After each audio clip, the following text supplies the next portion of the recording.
Voltamos à política aqui no Morning Show. Nosso entrevistado de hoje é deputado federal pelo PSC, o jornalista e um dos jovens pioneiros do ressurgimento do movimento liberal conservador no Brasil. Paulo Eduardo Martins, seja bem-vindo aqui ao nosso Morning Show. Bom dia a todos. Obrigado por ter me convidado. É um prazer estar aqui com vocês. Vamos começar, Paulo, já diretamente falando aqui de um dos campos de guerra na política na atualidade, que são as redes sociais, né? Aliás, nas quais você é bem ativo, atuante, ele está sempre postando, retweetando, entrando em polêmicas, tal. Não raro você provoca também com os seus tweets. Por exemplo, ontem teve um tweet seu que diz o seguinte, ó, aspas aqui: agora que o pessoal do PT ganhou na Mega Sena, posso defender a taxação de grandes fortunas, como os petistas sempre defenderam. Fecha aspas.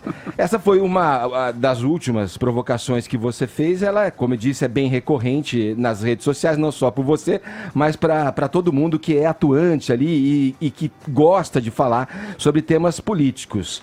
E isso não nos exime de estar envolvido ali em terrenos tóxicos, né? Muitas vezes os extremistas e os bots, né, que atuam aí na internet sob comando não me deixam mentir, né? Esse ambiente, ele, na tua opinião, não é uma coisa que faz mal ao debate realmente que interessa?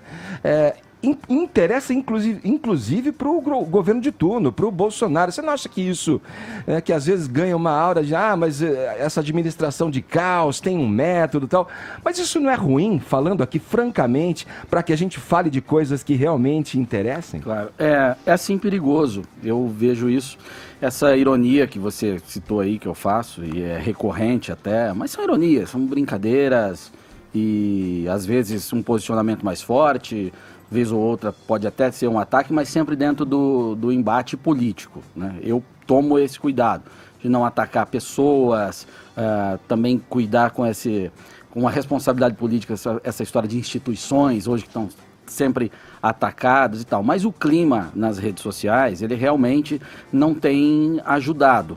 Não quer dizer que as redes sociais ou as pessoas que estão lá sejam culpadas por algo ou não.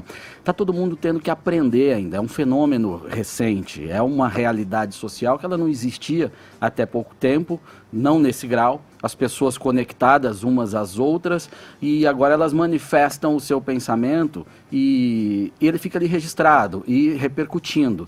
Antes, passava um pensamento como esse do que eu fiz aí, por exemplo, sobre a Mega Sena do pessoal do PT, passava pela cabeça, sumia e ninguém ia saber. Agora, quando vem, a gente vai lá, escreve e fica registrado e ele gera efeitos.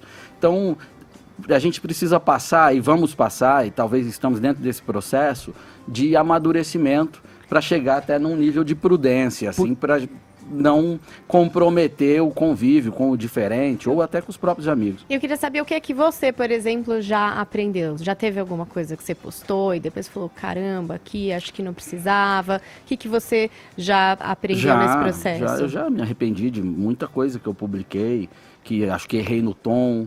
A gente passar a ter mais cuidado com a linguagem escrita, porque você às vezes escreve num tom que você está pensando que é ameno, mas a pessoa, o ambiente, ele está contaminado de um jeito que ele lê de uma forma muito mais agressiva e você não passou a mensagem que você queria passar. E aí sim você está colaborando para aquele embate sem sentido que toma conta, né? Porque, Paulo, você como figura pública, agente público, né?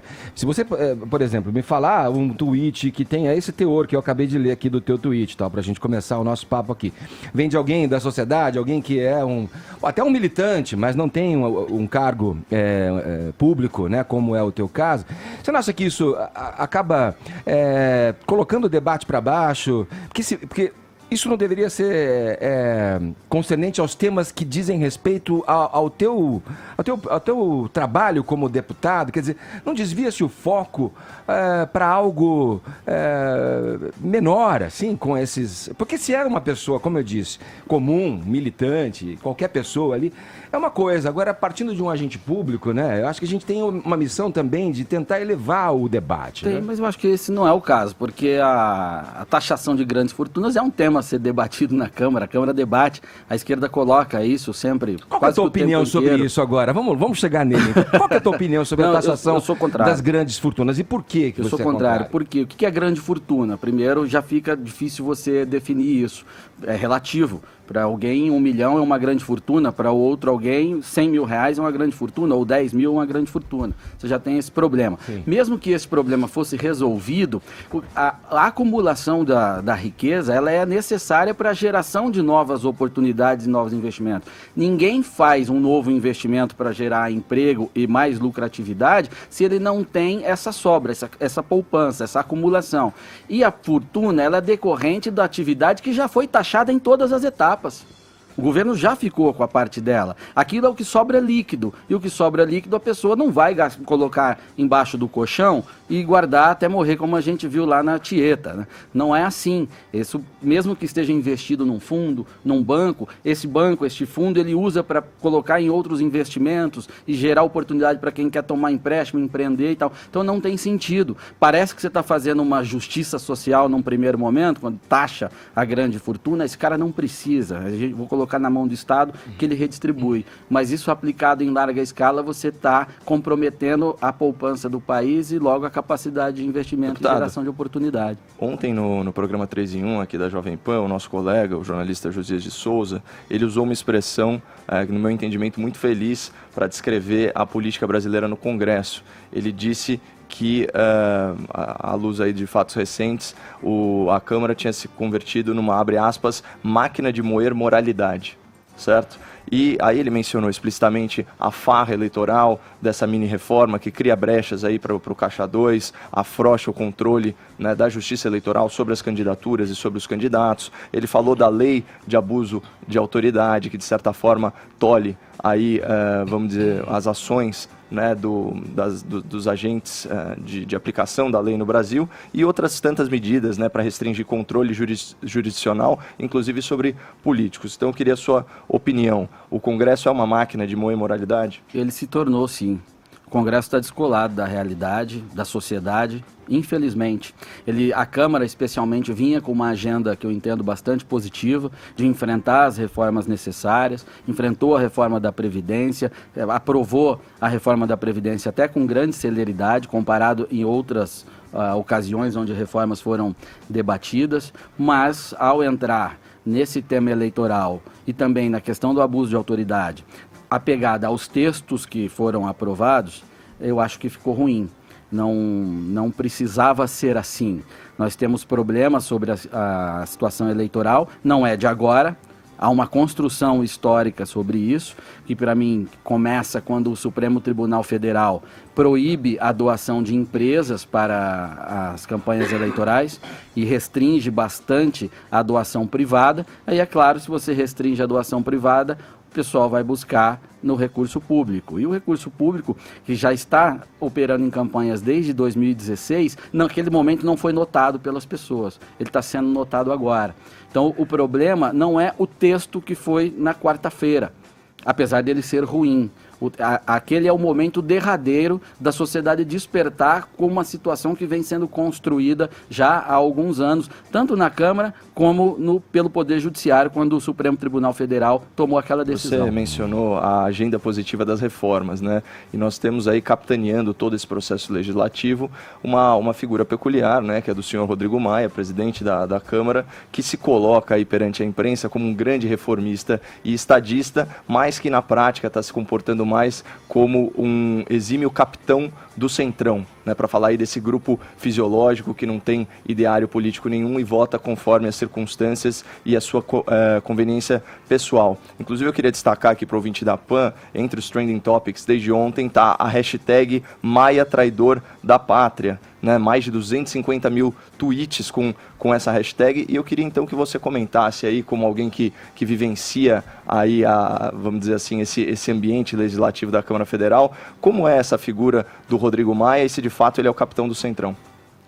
Está me parecendo que o Centrão é o capitão do Maia. Também tem uma realidade que poucas pessoas conhecem, só você estando na Câmara para saber. O Rodrigo foi importante na reforma da Previdência, sim, e numa série de outras coisas. É um fato. Tá lá, eu seria desonesto se eu dissesse diferente. Ele trabalhou pela reforma, trabalhou e o resultado foi. Mas quando você é presidente de uma casa onde o poder é diluído entre 500, é você e mais 512, você tem que administrar aquelas tensões. Você, você presidente, apesar de ter a prerrogativa de fazer a pauta, você não a constrói sozinho. Você tem que fazer a casa funcionar. Então você vai atender os diversos grupos que ali existem. E o Centrão é um deles, é o maior deles e é o grupo que elegeu o Rodrigo Maia. E eles exigiram pautas. Assim como o grupo mais aliado ao governo, mais próximo do governo, que exigiu pautas, como a reforma da Previdência, o Centrão também exigiu a lei de abuso de autoridade e também essa lei de partidos políticos. Então, nós temos um presidente da Câmara fraco, que é refém do seu próprio eleitorado? Não, nós não temos um presidente fraco. Todos os presidentes estão dentro dessa situação. Quem tinha mais domínio sobre isso era o Eduardo Cunha, não porque era mais inteligente que os outros, mas porque ele tinha em sua mão um sistema de financiamento de campanha que ele amarrava os deputados. Então ele tinha mais controle sobre o jogo. Mas isso é uma coisa que não é desejável. Então, aquela é uma casa de tensões, Caio. Se você fosse o presidente, você teria que fazer algumas concessões. Se eu um dia for, provavelmente serei obrigado a fazer algumas concessões. Espero que menos possíveis, não é, para a gente ter uma pauta mais positiva. Deputado, mas tem vamos isso, sim. falar de algumas tensões, então, umas tensões talvez linguísticas. Como é que o senhor avalia o comportamento do presidente e também de seu clã como um todo nas polêmicas em que eles se envolvem? Desde declarações consideradas machistas, ou não usar linguajar pouco formal, ou falar do cocô para a sustentabilidade. E eu queria que o senhor avaliasse, por favor, a declaração do Carlos Bolsonaro sobre a democracia no Twitter recentemente, dizendo que nada se consegue por vias rápidas na democracia. Queria te perguntar que via é essa, na sua opinião? O Carlos, que é do seu partido também. É do meu partido. Veja, se a gente lê o Carlos como ele apontando uma crítica, fazendo uma crítica à democracia e tentando apontar um caminho, a fala dele é muito ruim. Aí a fala é muito ruim. Se ele está fazendo uma crítica apenas, ou tentando justificar, aquelas mudanças todas que nós prometemos em campanha, elas serão mais lentas, porque na democracia é mais lento, aí o diagnóstico dele está correto. A democracia é isso mesmo. Ela vai mais lenta porque nem todo mundo concorda com você. Você tem instrumentos de contenção do poder, que tem que haver mesmo, que o poder é ilimitado. Aí sim. Mas quando se coloca como única via possível, qual seria a outra via? Eu não sei se ele colocou como única via possível. Se ele colocou como a democracia como única via possível, quer dizer? Não digo literalmente, mas quando ele diz que a via que a gente tem é a via que só causa lentidão, qual seria a via que causa aceleramento? Mas você está dizendo a mesma coisa que eu. O teu questionamento é o mesmo que o meu. Porque aquele foi um post desconecto dos outros, então eu não sei qual que é o contexto que ele estava falando. Eles sempre são. Você segue ele no Twitter, você sabe. É difícil. Mas não, aí que tá. Eu repudio se ele está dizendo assim, olha, a gente tem que mudar o sistema porque pela democracia é lento. Aí não conte comigo, tô fora. Agora, o diagnóstico na democracia é lento, ele é até irrefutável, se isso foi isso. Agora, quanto ao comportamento aí do presidente e também dos filhos nas redes sociais, acho que há uma incompreensão do papel dele como presidente, ocupante do cargo, e também dos filhos, como filhos do presidente. A gente está vivendo uma situação super nova, que filho de presidente nunca existiu no Brasil. Não existe. Os presidentes até tinham filhos, mas não eram figuras públicas. Não eram figuras públicas. E quando um filho de um presidente fala, a gente vai entender que é o presidente que falou.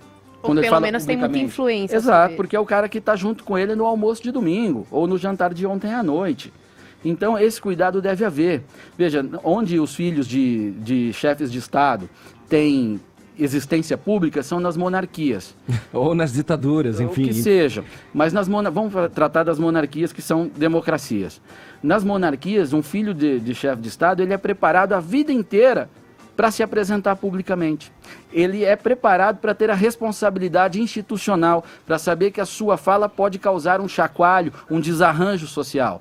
E quando ele fala, mesmo não sendo ainda o chefe de Estado, apenas uma expectativa de vir a ser, ele fala de forma pensada, de forma orientada, para causar o efeito desejado, sempre no intuito de pacificar ou amenizar as tensões sociais que existem naquele país. Ô, Paulo, é assim. mas- E a gente está vivendo o contrário. A gente é total o contrário. a gente Ô, tá Paulo, vivendo o contrário. então eu queria dizer isso, o Fefito aborda a questão da fala, né, do que dizem, né, os filhos, né, e o que isso pode E acarretar. o jeito como o presidente se A fala maneira também, né? como o presidente se comunica também.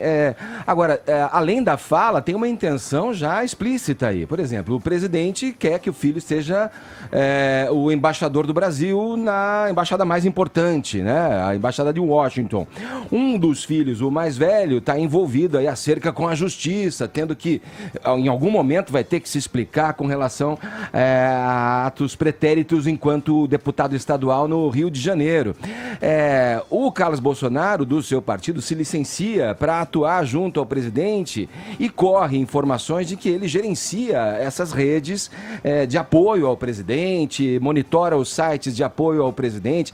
Não são só falas, né? São atos explícitos de uma obtenção do poder no clã Bolsonaro, que se convencionou chamar até de clã Bolsonaro. Isso é a prova mais concreta, talvez, da velha política, né? Da política que não está preocupada em sanear o que está errado, né? E sim alimentar ou se apropriar daquilo e se beneficiar daquilo, né? Enquanto político, né? Qual que é a tua opinião sobre isso? Sobre esses pontos que eu coloquei? Sim. Flávio envolvido com a justiça, a indicação de Eduardo para a embaixada, a licença de Carlos. Eu tenho sempre a preocupação de preservar as instituições. As pessoas têm que acreditar nas instituições. O contrário disso é democracia dilacerada e a gente pode acabar em regimes não desejáveis que não sabemos o que vem. Por isso que a preocupação ela tem que ser sempre, ela é permanente e tem que haver esse cuidado. Então, quando você dá sinais de que há um esquema de poder paralelo ou algo que exerce um poder real e não institucional, você está causando um desarranjo. Você concorda que há sinais, então? Há sinais. A demissão do ministro Bebiano foi o quê? Sim. O sinal que foi Santos emitido Cruz. foi que o filho do presidente Tem interferiu. Tem influência. Sim. Aquilo, o reflexo, aí eu estou testemunhando, o reflexo na Câmara dos Deputados foi assim: caramba, como é que a gente ajuda o presidente se ele, o cara que estava com eles na campanha foi demitido pelo filho? Como é que eu faço um acordo com o presidente, um acordo no bom sentido? Sim. Como é que eu faço um acordo com o presidente sem saber se o filho aprova ou não? Para quem que eu peço essa autorização? E isso é ruim e prejudica o governo, né? Tem que haver uma relação de mínima confiança, de solidez naquela figura que é o chefe do Poder Executivo. E esses sinais, eles enfraquecem essa figura. É isso que acho que a família não está entendendo. E eu falo isso não é para tacar pedra, não. Eu quero que as reformas sejam aprovadas, quero que o governo ande. Nós temos 13 milhões de desempregados. Eu mesmo já passei por essa situação, não sou herdeiro, não vim de elite nenhuma. A gente sabe qual que é a realidade do brasileiro, sabe? Então, realmente eu fico com certa agonia diante de algumas situações. Deputado, recentemente o seu partido, que é um partido, né, que está alinhado aí com o governo, só que o PSL acabou deixando a base do governo no Rio de Janeiro, do PSC governado por Wilson Witzel, porque vem ali uma incompatibilidade de algumas... De interesses, né? De interesses, né? Quando ele Porque falou que queria ser presidente, né? isso, o Disputa de Witzel. poder para 2022. Exatamente. Como que o senhor tem visto essa relação aí entre esses dois partidos? Para mim é irrelevante nesse momento, porque, veja, eu quase sempre, em bom número de votações, acabo votando com o governo porque coincide a pauta que eu sempre defendi e, às vezes, alguns outros do meu partido também, ou nem tanto, mas não é uma adesão, assim. O PSC é parte do governo. Esse acordo, ele não existe, não tem, ninguém indicou, ninguém para ocupar cargo, não tem isso, é uma convivência. Aí sim, no Rio de Janeiro, como surgiu a expectativa de poder do governador Witzel para 2022, o PSL está fazendo um movimento lá. Acho precipitado tanto o lançamento da candidatura do Witzel, quanto a reação do PSL temendo que ele seja um concorrente em 2022. Acabei de citar, nós temos 13 milhões de desempregados e os caras estão preocupados com a eleição daqui 4 anos. Deputado. Temos 10 meses de mandato. Como que você vê a gestão do Witzel no... Sinceramente, acho uma falta de bom senso enorme das duas partes. Como que você avalia a gestão do Witzel no Rio de Janeiro, principalmente no que se refere à segurança pública? Não consigo avaliar a gestão do Witzel, não tenho as informações, não vivo no Rio de Janeiro. Ele está cumprindo, na segurança pública, a postura que ele se propôs em campanha. A gente goste ou não. A gente goste ou não dela. Ele fez esta proposta e a população falou, é isso que eu quero. É claro que se houver abuso, imperícia da polícia, é evidente que isso não pode ser aprovado e eu acho que também nem ele deseja. Isso seria péssimo para ele e não vamos pré-determinar que alguém que pensa que tem que endurecer no combate ao crime, considerando ainda a situação peculiar do Rio de Janeiro, que é horrorosa, seja alguém que simplesmente quer exterminar pobre e tal, ou não respeitar a lei. Acho que não é por aí. Mas ele está conseguindo passar para o eleitor dele, para a sociedade do Rio de Janeiro que confiou nele, o recado de que eu estou buscando cumprir aquilo que eu falei para vocês que eu ia fazer. Você mencionou o grave problema do desemprego, né? E talvez o ouvinte da PAN não tenha atinado, né? Quem está aqui, né, nos honrando com a sua presença, eu sou um grande admirador do seu trabalho legislativo e eu queria só destacar para o ouvinte 2 pontos. O primeiro, né, relativo aí à questão de emprego.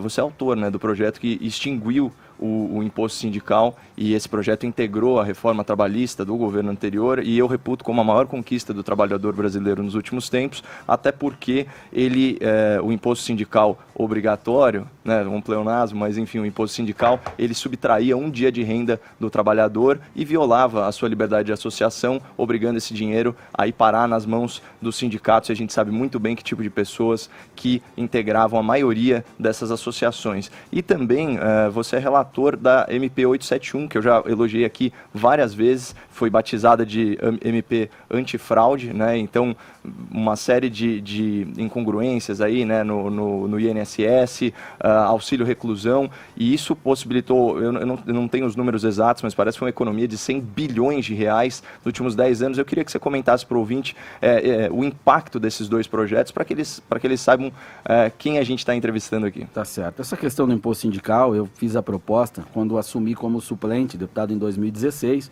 e ela foi incorporada à reforma trabalhista, e eu fiz não para perseguir sindicatos, essas coisas que acusam, não tem nada a ver, isso é uma questão de liberdade do trabalhador. Desde 1937, o trabalhador brasileiro dava um dia de trabalho para o sindicato, ele querendo ou não, ele concordando ou não com a pauta do sindicato, ele achando que o sindicato é bom ou não, e isso, obviamente, que é uma agressão, e o pior, ela corrompe a representação sindical.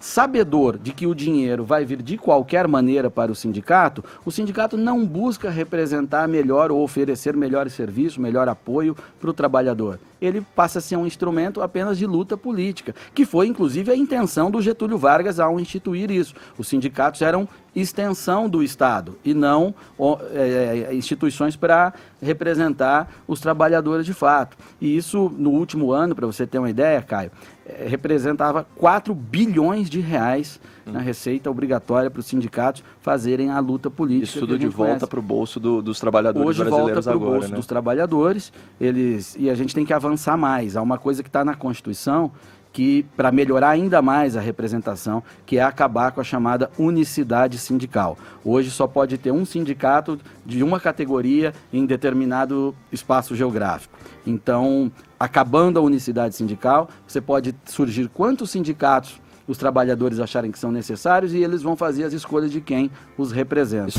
A gente está aqui com o deputado Paulo Eduardo Martins, ele é deputado federal pelo PSC e está entre os jovens liberais conservadores, né, no Brasil. Queria antes da gente entrar nessa questão do liberalismo, do conservadorismo, Paulo, ficou aquela demanda do Caio ali sobre a medida provisória. E eu queria saber de você também, na sequência, se você puder opinar a respeito dessa verba partidária, né? Essa verba da eleitoral. O que você acha disso e qual seria, na tua visão, a forma ideal de se financiar campanhas e partidos políticos? Perfeito. A medida provisória que o Caio citou, Eu fui o relator dela, à medida que iria dar um arcabouço legal para combater fraudes no INSS. Então, ela estabelece ali um programa por desempenho para avaliar os processos do INSS que já tem um indício de irregularidade apontado por alguns dos órgãos de controle. E são cerca de 4 milhões de processos que podem estar irregulares. Isso significa que 4 milhões de pessoas estão recebendo benefícios que poderiam ser de outras. Não é uma fraude enorme. Então, essa MP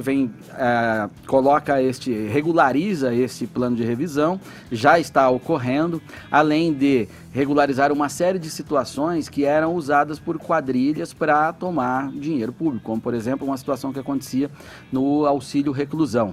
Né? O sujeito ia preso, entrava no sistema, aí uma organização criminosa qualquer conseguia uma mulher com um filho sem pai, e esse cara tinha que reconhecer o filho. Ele reconhecia o filho e aí o INSS tinha que indenizar todo o retroativo para esta família que devolvia o dinheiro para a organização criminosa. Agora isso não pode, a gente tirou essa situação, ele não pode acumular benefícios, ele tem que... E outra, ele recebia esse benefício do auxílio reclusão tendo contribuído uma única vez. Então o cara ia para a delegacia, o PCC da vida corria e fazia uma contribuição, aí ele estava segurado.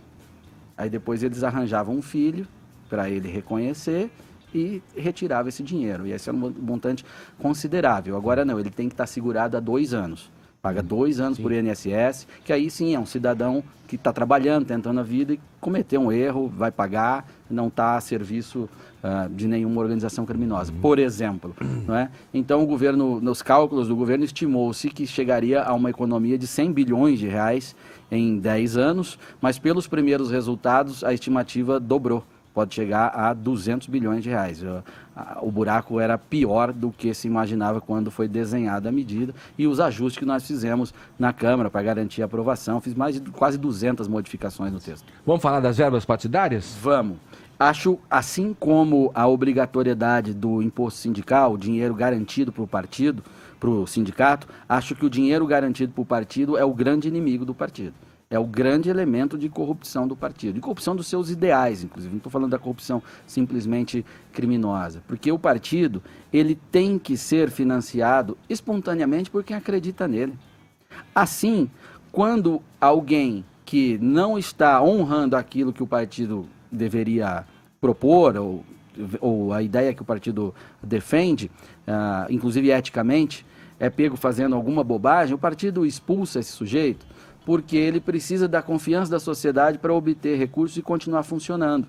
Você gera um sistema de controle social sobre o partido muito eficaz. O que acontece no Brasil é exatamente o oposto. Como o dinheiro vem garantido, quando algum membro do partido é pego fazendo uma besteira, o que o partido faz? Sai em defesa do cara, imediatamente. Então, aos poucos e ao longo do tempo, você vai tendo esse descrédito total dos partidos. O que você pessoalmente faz para inverter e para mudar esse modus operandi? E o que você vê que é feito pelos deputados, seus colegas na Câmara, para que isso mude, já que envolve um interesse pessoal ali, né? Fala-se tanto em desonerar o Estado, né? E justamente fala-se em desonerar o Estado, mas não mexa no meu quinhão. Isso é muito ruim. Eu trabalhei na época na época eu não era deputado ainda, quando o Supremo tomou aquela decisão. Depois, em 2016, naquela reforminha eleitoral que teve, eu trabalhei para convencer o pessoal a voltar ao financiamento privado, perdi na tese, e hoje vou propor uma PEC, ela está inscrita já, eu tinha que esperar esse momento, eu achei que era oportuno para isso, para garantir na Constituição o financiamento exclusivamente privado para o partido e também para as eleições. Você é um lobo solitário, Paulo? Não, há mais gente que pensa assim, não é a maioria, mas eu acho um ponto positivo desta tragédia que foi a votação desta semana, é a sociedade acordar para esse tema e aí sim poder viabilizar uma medida como essa. Através de pressões, através de manifestações que pressionem os políticos a fazerem isso. Isso, o assunto tem que maturar, porque quando o Supremo decidiu acabar com o financiamento privado, praticamente em 2015, havia uma parcela da população que falou, ei, é isso aí mesmo, porque as empresas só querem roubar o Estado e tal, essa tese, o que também é verdade. Não é que só querem, mas também há esses que querem. É algo a se considerar, a gente não pode ignorar isso. Mas não se deram conta que se não fosse daquela maneira, iam buscar no dinheiro público e da pior forma possível, com o dirigente partidário determinando quem vai receber, quem não vai receber, enfim, colocando a política em muito discreto. E o pior, é uma violência enorme contra o eleitor. Pouca gente se dá conta disso. Quando o financiamento é público, você está tirando dinheiro dos impostos das pessoas. Você pega à força, o Estado pega na marra esse dinheiro, não é? E ele dá para, inclusive, partidos que você não concorda. E para financiar, você que não concorda comigo, de repente está financiando, ou com o meu partido, está financiando o meu partido. Obrigatoriamente. Isso não está certo. Você tem que financiar o partido que você acredita que vai representá-lo melhor. Então, além de tudo, tem até uma questão constitucional para ser debatida a respeito do financiamento público, né? Porque ele está forçando uma escolha do indivíduo, talvez um comprometimento do sufrágio. É partido demais, né? Queria saber Claro, a opinião. com o financiamento garantido, 35 gera... legendas. Edgar, é o mesmo princípio que fez com os sindicatos, é a mesma coisa. Com o dinheiro público garantido, os caras querem partido para chegar naquela torta, naquele bolo. Sim. O Brasil, com o imposto sindical, atingiu a marca de 18 mil sindicatos. 95% dos sindicatos do planeta estão no Brasil, porque tinha um financiamento garantido. Não tem como isso funcionar. Queria saber a sua opinião, deputado, sobre a possível instauração aí de duas CPIs que estão já dando muita polêmica desde si, que é a da Lava Toga, para avaliar aí a conduta e também a decisão de juízes do Supremo, e também a da Lava Jato. Né? Até agora a deputada Joyce Hasselmann disse que os deputados foram ali enganados a assinar ali a pauta, porque se trataria de uma questão da reforma tributária. Como que o senhor avalia a possível instauração dessas duas CPIs? CPI é um instrumento que, infelizmente, foi banalizado. É um instrumento de garantia de minoria, até. Quando não há investigação, quando os instrumentos de investigação do Estado não estão funcionando corretamente, ou como deveria, ou como a sociedade acha que deveria, o Congresso tem um instrumento ali para reagir e fazer investigação. Já foram várias CPIs muito importantes, como a CPI dos Correios, a CPI dos anões do orçamento, e outras também não foram importantes, foram usadas apenas para fazer pressão política, ou até para aquele sujeito que quer gerar um problema para ele ir proteger alguém na CPI depois e levar algum. Tem isso também. Então, por isso que tem que ter cuidado com o CPI e cuidado para assinar a CPI. Qual que é a proposta? Tem que enxergar o que está por trás aqui. Isso que interessa a quem? Tem que sempre fazer essa pergunta. E a questão de assinaturas acontece muito na Câmara. Aquilo é um absurdo. Isso devia ser, a direção da casa devia mudar isso. Ficam as pessoas nos corredores pressionando o deputado, assina aqui, assina aqui, assina aqui. Pô, me ajuda, só falta essa para eu bater a minha meta. Pessoas contratadas para fazer isso. A pessoa está ali, só falta essa, acho que eles ganham R$10 por assinatura que eles conseguem. Aí tem deputado, vai lá, querido, eu vou te ajudar. E assina ali para tramitar. Quando foi ver, ele assinou um negócio que toma um vulto, que é uma bomba. É uma negligência também. Eu li um livro que diz, inclusive, que quem colhe essas assinaturas normalmente são moças bonitas, para poder atrair a simpatia dos deputados. É vero? Confere? Tem também, mas também tem outras que não são tão abençoadas assim. Isso não é uma regra, não. Vou ser justo com ela. O senhor é não contra regra, as duas não. CPIs? Preciso fechar, gente. Não, eu sou a favor da CPI e da Lava Toga, mas é coisa do Senado. Também a minha opinião sobre isso não... Queria agradecer Paulo Eduardo Martins, deputado, conversando com a gente aqui, deputado pelo PSC, conversando com a gente nessa manhã no Morning. Obrigado. Eu que agradeço, um prazer estar aqui com vocês. Valeu.